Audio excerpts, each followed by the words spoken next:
Welcome back, ladies and gentlemen. Hat Hype, as we're getting right back into this for Team Heroes Hype Amateur League Day 3. We're going to continue on with the winners bracket, and I believe we're into the quarters, yeah. Wow, already. Winners quarters. It's going to be some very long team-named teams. Risky Biscuits and the Runny Gravy up against Throwcademy. And both teams, at least we've seen Risky Biscuits before, because we always talk about their name and how it's an awesome name. We've seen them on stream. Not too sure we've seen Throwcademy, but they also got the draft up, and they are just zooming right through it. So let's go right on over to that, Miss Anna. Sure. We see the two beginning bands. We see ETC and Stitches, so we will not have that tanky, lovely action or the hook action from either of them. From Throwcademy banning ETC and Risky Biscuits banning Stitches. Oops. Okay, let's try that again. ETC and Stitches. All right, cool. What's next? Well, I can't remember the order they went in.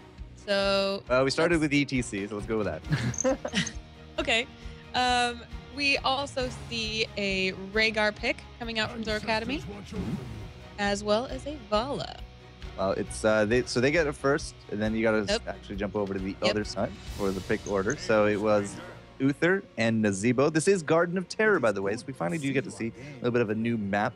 And once again, it's either going to be Protect the Illidan or Protect the Specialists. Very likely to do that here with Nazeebo. And he said Vala, the wingman for Throwcademy. Right. And accompanied by a Malfurion on that side. So the nice double support heal setup. And this time it's not even 1.5 support. It is 2 hefty healing supports. Well, they go well. So they really don't want Vala to die. Yeah, the burst healing coming out from the Rhaegar and the AoE passive, the regen, a lot of overtime coming out from Malfurion. So as I said, they do go very well together is in terms of a comp. Usually you'll see them kind of protecting a melee, so we'll have to see what they go with that. But on the flip side, Diablo, and this is a bit of a controversial pick, but the Risky Biscuits are going to go with the Asmodan. Asmodunk. Asmodunk. What makes that so controversial? Explain to us, Forecourt Jester. Well, in the interest of actually finishing up the draft, let's talk about it as we load in. But there will be definitely some talking points there. Flip side, though, from Throwcademy, who do we got? We have a Zeratul, stealthy business going down to Throwcademy, and joined by an Anubarak. Not a hero we've seen a lot of on NA side of things. Definitely more popular in Europe, definitely more popular in Korea, would you believe? But not in the NA meta have we really seen the bug. I've seen some solo queue All-Stars, some Hero League there as well, but it's yeah, he's been few and far between here on the NA side of things. So we'll have to see how that works out. The big crawly monster game going on. That's, and they're all going to get Shamblers too.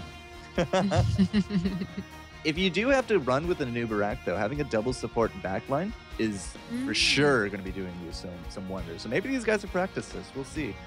Last pick, though, is going to be a Tassadar, and it's a phenomenal pick here as a last for the Garden of Terror because he's a great bruiser. He goes well with the Uther for the support, and at the same time, the Oracle can see around edges, can see over walls, and they do have a Zeratul on the flip side, so it's even going to be able to spot him out of stealth. Cool. So in every game, we're seeing at least one team deciding that it's time for double support. Very interesting. It's more or less the permeated meta right now. Ever since the patch, we've been seeing the rise of double, 2.5, 3 supports. On some comps, there's the Titans Arena over the weekend, where it frequently had 2.5 to 3 supports in a lot of the games. And those are the top competitive teams in North America. So if they're doing it, they clearly see some kind of strength, and the trickle-down effect says, we are now going to do that. But so the Asmodan. Yes. The Asmodunk. He kind of plays a little differently than a lot of the rest of the heroes in Heroes of the Storm. He's very close to what you would call a position 1 carry or a late game carry from the other games. And he's really kind of like the only guy that more or less does that to as big a degree as he does, because at level 1, you can get the Orb of Annihilation talent that stacks 2 additional damage for every kill you get with that orb. We can stack, I've seen 2,000 damage orbs by the end of the game. jeez. A level 20 Diablo has about 6,000 health. And that's a Diablo. The strongest health scaling creature that you can play. And that's a third of his health at late game with a really stacked Asmodon. So this is either going to work out really good for the Risky Biscuits, or they're not going to really be able to coordinate very well to get that damage they need. And they're just going to kind of have a substandard game. It's going to be one of the two. So Risky Biscuits is going to try to make a stack of biscuits miles high and pour that runny gravy all over it. Yeah, that's a good way to put it. While Throwcademy is going to try to inject their bug with all sorts of healing and make sure that he doesn't get squished or thrown. He is a little bit more of a squishier tank in Uberak. He has had his shield, I think, halved in the amount that he can kind of produce on demand. He's had a few other nerfs in terms of some of his talents. He lost Rewind at level 16, gained it back at 20, but there's a 4-level difference there, unfortunately. And he's just, again, not somebody we see a lot of here on the North American side of things. But with the Zeratul and the Void Prison, perhaps we can set up very nicely for a Locust. We got 2 heals, the Burst heals, the Ancestral, the Malfurion Tranquility. Maybe that's going to be enough, you know? Maybe that's going to be enough. We're going to have to find out as we're going to be jumping on in. And Garden of Terror, Miss Anna, what are we going to see here? Ooh, Garden of Terror is a fun one. It's one of the, what I would call the suit maps, meaning that the objectives allow you to take one of your players and put it inside of a suit or inside of a big, really strong creature that gives you new, strong abilities that will ultimately help you push against your opponent. Here on the Garden of Terror, you have to collect seeds from spawning points at the top and the bottom of the map. 2 kinds of camps. There are small camps and large camps. The small camps each have 15 seeds and then the larger ones have 60. So there are 90 seeds on the top and 90 seeds on the bottom of the map, but you've got to collect 100 in order to spawn your own Garden Terror in your base. So you've got to get some from the top and all of them from the bottom, for example. Once you do, then one of your team members can go back, grab that Garden Terror suit, and push away using flower pots that will leech life away, or a pool that will turn your opponents into harmless little plants, and all sorts of really, really fun, very powerful attacks. So that's going to be our objectives for the map, ladies and gentlemen. And the teams, the Risky Biscuits and the Runny Gravy, going to be holding down blue. Moozie's up top with Raz. We got Beast and Shen wandering around the jungle a little bit right now. The Barbecue Weirdo and Beowulf to be holding down the bottom lane. And on the flip side, Anna, who do we got on Throwcademy? On Throwcademy, we've got Vala at the top, played by Ayuda. We've also got Kaze's Requiem here on Malfurion mid, and Zeratul roaming just now from mid to top with Sepulko. Sorry guys if I'm butchering your name. We've also got Fate on Uberak here in the bottom, and Jason with Rhaegar. What if that's just Jason? Jason. Oh, that makes sense. Jason. That's cute. I was like, That's cute. what? All right, no. We had a little bit of a collapse on the top lane with the roam. Diablo was up there with the Uther and the Nazebo, very close to actually killing out Vala for a very quick first blood. But, you know, Seth Thuko was actually up here enough to save the day, and he was able to actually cover the lane while Ayuda has now returned from the fountain. So there's not going to be any kind of experience loss in that top lane as of yet, which is a good save from Throwcademy. But they also now have Diablo bottom, and again, I'm looking at this. Taste for blood. Enemies killed by the Globe of Annihilation's impact will permanently increase its damage by 2. That's going to be the big story of Beowulf this game. We've got the seed spawning now, and usually what you'll see is teams are going to go for their safe small camps right away, meaning the smaller camps with the 15 seeds. Try to grab those immediately because they don't want to lose them to the other team. They may try to fight the other team to grab their small camps as well, but they'll probably leave the big shamblers a little while, wait till it's a little bit safer, and then grab those big 60 seed camps. Yeah, the big guys are where the money's at, but they do not go down easy. And if you don't have somebody, you know, at least a little bit tanky, more sustainy to kind of do them these early game, you're usually not going to do them. But it is advisable to get as many seeds as you can during the nights. Don't suicide for them, obviously. But right now, you know, you see Throwcademy, they're grouping up, they're leaving their lanes, and they're going for these seeds. Because this will put them at 94, I believe, which will put them very close to a terror. Yes, we see BBQ Weirdo and 2 Beowulf just fighting here in the bottom lane, not noticing perhaps that this is going on with Big Terror. And Throwcademy was able to bring that down, and they will indeed have 90 seconds. They did lose a couple. Okay, so the Zeratul wasn't actually able to steal any from the top in his travels. But, you know, they did get that entire. They got 90 seeds, which is going to be a very close shambler. If they do get it, it'll, you know, all the better to them. If they can't, though, I mean, you're going to be really looking for a big deny here from the Risky Biscuits. But they also killed out Anubarak, and again, you know, if he gets kind of comboed down, he's just not the tank he used to be, and we saw that in really good form there for that first kill. We're seeing Zeratul kind of sneak in here, noticing that Risky Biscuits is going for this big garden shambler. If Zeratul can manage to grab a couple seeds. Oh. Yeah, so far he hasn't. Yeah, they're still at 90. There we go, 91. And that's the explosion. They were able to steal out enough, but that's actually going to be some big crowd control coming down. Diablo will pay for it, but he takes Zeratul with him. Tassadar is now out. Fate coming back for some good revenge on top of Hasmodan. And it was a good idea. You saw the zoning potential right there from the Risky Biscuits. They killed the Terror off to the side, and they had this big area off to the right that they could filter in the opponents. So that was a good idea, but apparently just the execution by the end of it all, they didn't have the hit points or the burst to kind of survive through it.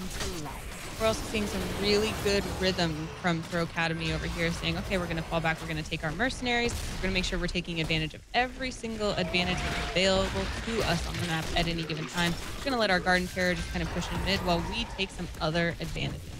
And an early Shambler like this is not a very powerful tool. He doesn't have really the hit points to survive a lot of continued damage, but what he can do is draw people away out of the lanes, draw the opponents to himself, and do exactly what he's doing now. He throws down the flower pot, goes back into the mid, he's going to throw down another one, and he's just going to keep ping-ponging back and forth while, well, I presumed the rest of the team is going to be in the top lane trying to just get down this gate, but regardless, you do have this big tool. It is going to be a very big siege capability, and trying not to waste out the duration early game is a really good move.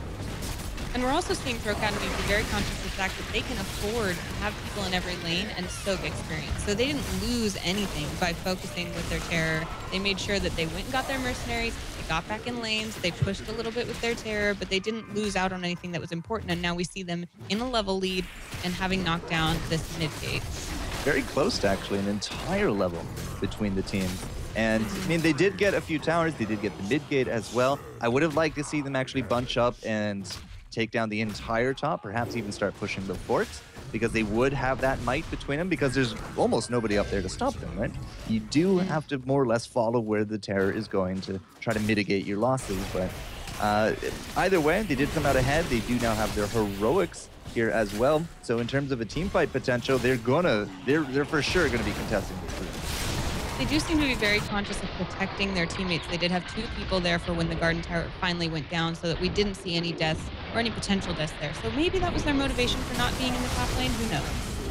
Now that was a really good web wrap there from Fate, kept the Diablo really just at bay. They were able to take the bruisers. They killed off the Tassadar off screen there as well, and Sifduko is making sure that that well does not survive. We got bruisers, an entire team, and now the easy camps behind them as well. And this is a very deadly push. It's only 6 minutes in, but that's going to be the first fort. We have multiple kills. It's 5-2. And right now, Throwcademy is looking very cohesive as a team. On the flip side, check out Moozie's up top. An Uther pushing his lane by himself is not really a busybody. Yeah, and he's kind of realizing, you know what, I am better served to go back and help my team defend against this push. They are not losing momentum yet, and I'm not doing a lot of damage here. We see him back to come join the team, which does finally convince Throwcademy that it's time for you to go back to their side of the map, or at least grab some seeds. With that map positioning dropping back and getting the seeds, you can see Sefduko going up top. He's going to get those easy camps there as well. Cleaning up the easy camps is definitely, if you can get all 4 of them, that's almost a terror by itself. That's what, 60? Yeah, 15, 30, yeah, that's 60 seeds by itself. And anything that you have left over, you know, add to that. You're now well on your way to picking yourself up another Shambler. And a back-to-back Shambler, you know, back-to-back, back-to-back-to-back. If you can get 1 Shambler every night phase, you're having a phenomenal. Absolutely.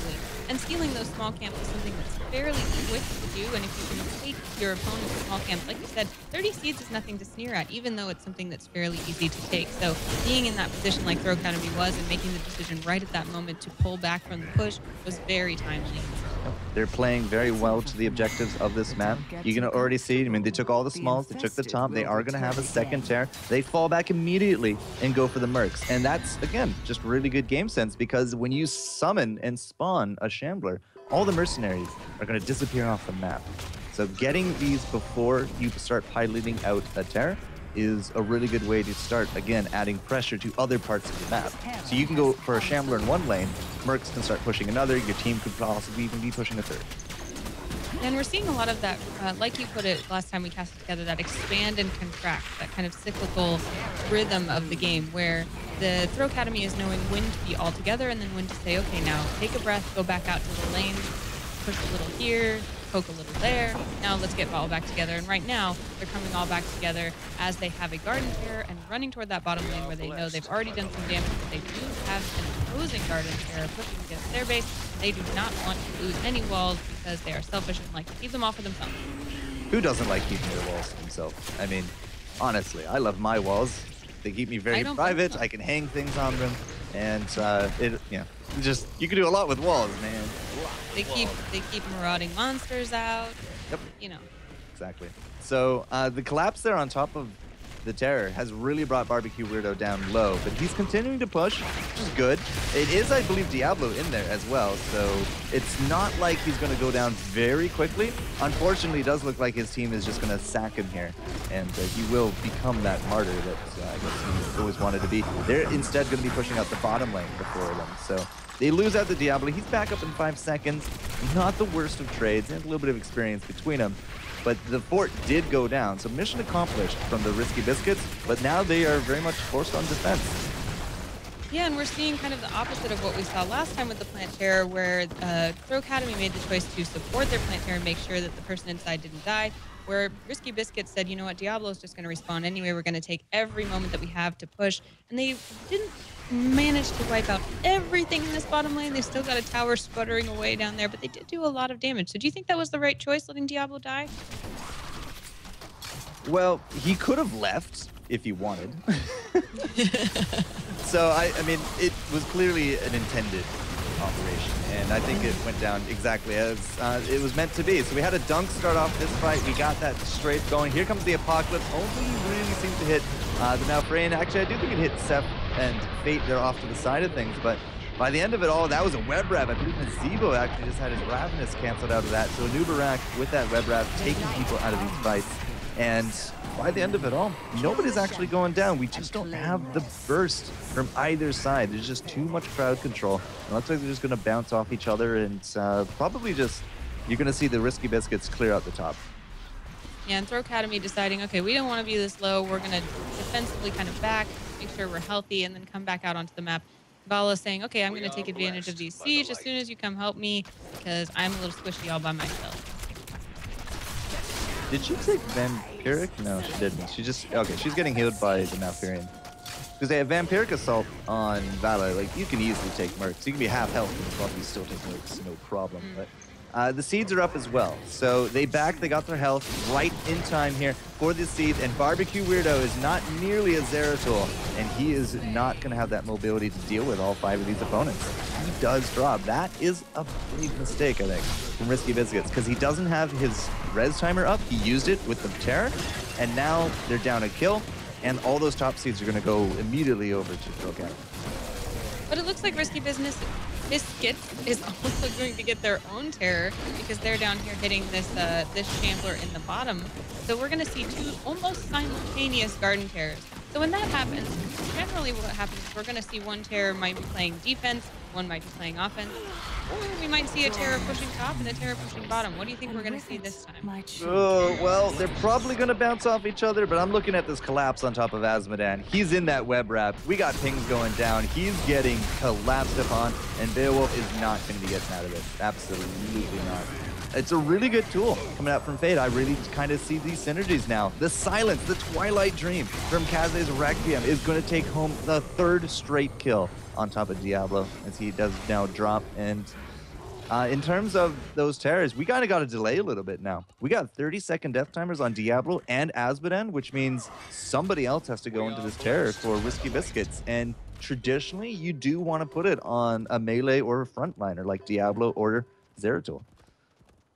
Because it's going to be fulfilling that role itself. So they're probably going to wait until the very last second to grab that.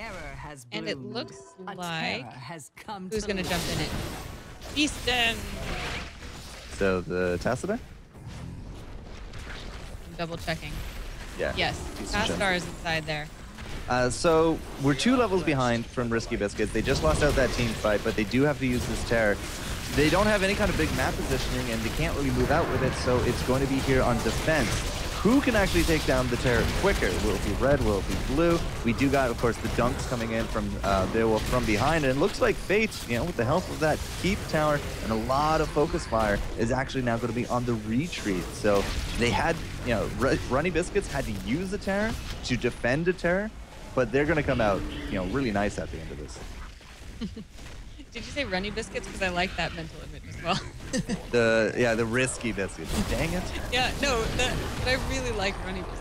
So I think I might end up saying that a couple times too. But now we see that the defensive terror is actually now becoming an offensive terror as Beast and Shen take this top lane themselves. And we see that the teams otherwise are fighting here in mid.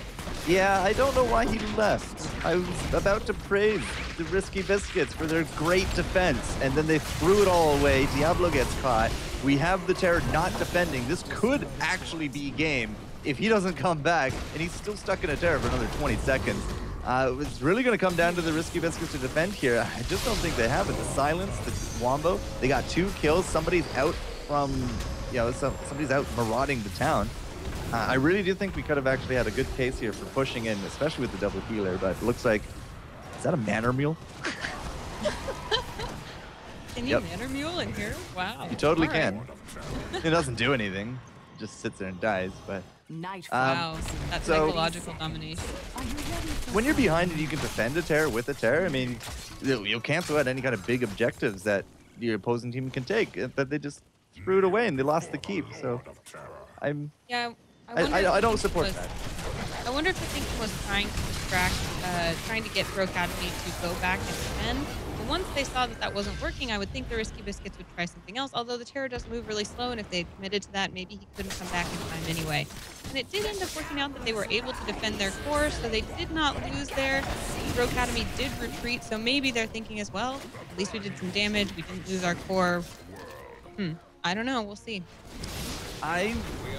Personally, I would have immediately gone down to these bottom seeds if I was Throwcademy. They got the level advantage. Uther had just spawned, so he wasn't going to be in position. If they could have gotten a pick here on any of the Risky Biscuits right here, it would have been pretty much another seed victory going the way of Throwcademy. But they're doing a really good set of initiation right here. There's no Apocalypse. There it is. It's finally now going to be down. But Rhaegar dead, the Malfurion dead, and I think we lost that window of a perfect chance, an opportunity for Throwcademy, because they lose out 2, and they're the ones that went gank, and I think they waited too long for that gank. They do seem to be generally fairly conservative, really wanting to make sure that they don't lose anybody. And now that both of their healers are down, they are in a tough position if they wanted to engage on anything. And they're down, I mean, they can't engage on the Biscuits. They're instead going to push out the top, which is fine, but they really need to start working on this big guy because they need to get every little seed that they can. And as you see here, it's just going to be Biscuits now kind of running a little rampant because they got the numbers advantage. Absolutely. Do you think that we see a comp from Risky Biscuits that really blossoms here in the later game? It comes down to Azmodan. Let's see what he's at right now for those Qs. I know it doesn't look that great on the overlay. He's at 178 damage at 17 minutes. So 10 damage a minute is 5 kills a minute, 1 creep wave. So he's getting like half of his Qs sort of landing for kills. Not the best ratio. But I said that this is how Beowulf is going to kind of play out. He's going to look for that stacking damage, and he's going to be looking for the late game bloom.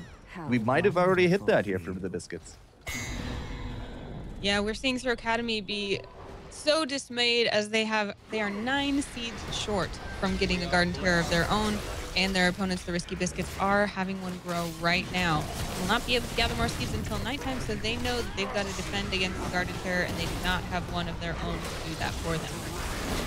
They should have, at least tried as best they could with the 3 of them, but that's going to be a Void Prison out there. Does actually stop out majority of that strafe damage. We do got the silence. The dunk coming in from the side, though. Moosies is going to be alive, at least. Shenna's actually blocked by the web wrap. Did not see it in front of him. Raz was actually the big web wrap target there. There's no more Ravenous ready to go because Nazebo has just been continually a big target there. So, I mean, hey, after all that, Throwcademy still comes back very strong, and they get 20 on the back of it all. And they decided, you know, we're not going to have a terror. We need to set up a big push that they're going to have to focus on so that terror doesn't have room to come looking for us. Although the push did seem to get taken care of fairly quickly. Now Throwcademy is falling back. I don't know what they're doing, kind of regrouping and trying to decide what to do, trying to see where that Garden Terror is going to go because they know that they have to defend against it. I like the move here. They're not going all the way home, and they're actually just waiting for that terror to go all the way top. They're healing up with the healing ward, and they're going to push right down the middle, looking for kills and core. So knowing that maybe last time they almost had that core, they're going to try one more time. We're in the same position we were before, where the Garden Terror was top. Oh my god, that hit! Uther is absolutely dead. Asmodan down for 55. There's already 2 dead on the back of that, and the terror is pushing out. That's game. Unless this apocalypse is like the apocalypse of legends, that is 100% going to be a core.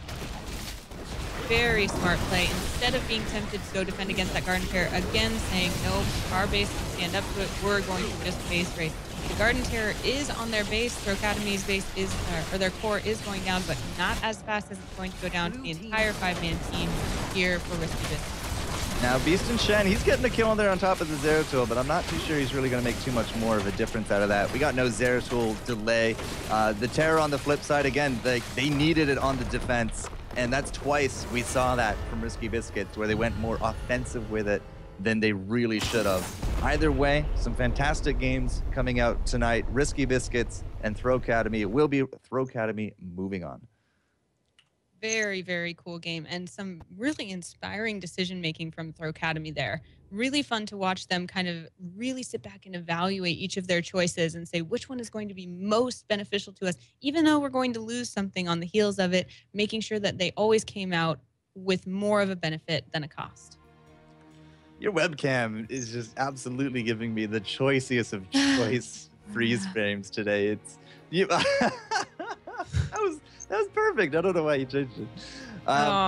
Yeah, so the decision making, I mean, you've talked about this in the Cursed Hollow. You've talked about it here. Once again, the swirl is going to be my ending co-caster for today. But Throwcademy made some really good decisions. I can't really agree with a lot of what the Risky Biscuits did by the end of it all. But I got to say, that Anuba rack, the web wrap play, is really actually a fun counter pick to not only the Nazebo Ravenous, but who was the other? The Diablo. I mean, if you take him out of the fight, you take the Uther out of the fight, you take the Archon out of the fight. There was a lot of uses right there, and I was really impressed with that kind of comp. So Throwcademy showing us a little bit something new. Perhaps that'll catch on. Either way, they had a really good end game setup. It was just phenomenal. So we're going to see Throwcademy move on. What are we to next? Is it semis? This is where I put up the ASCII shrug. Yeah, something like this. Can't really do it on my hands just don't bend that way, ASCII guy. But we will be going into the winners semis. Still going to be best of 1, but these are all teams that have won up until this point, so it's definitely going to be a good game. We're just going to set that up, and when we will return, we will have our next game ready to go here. The Team Heroes Hype Amateur League Day 3 with Forecourt and Anna. We'll see you guys in a few.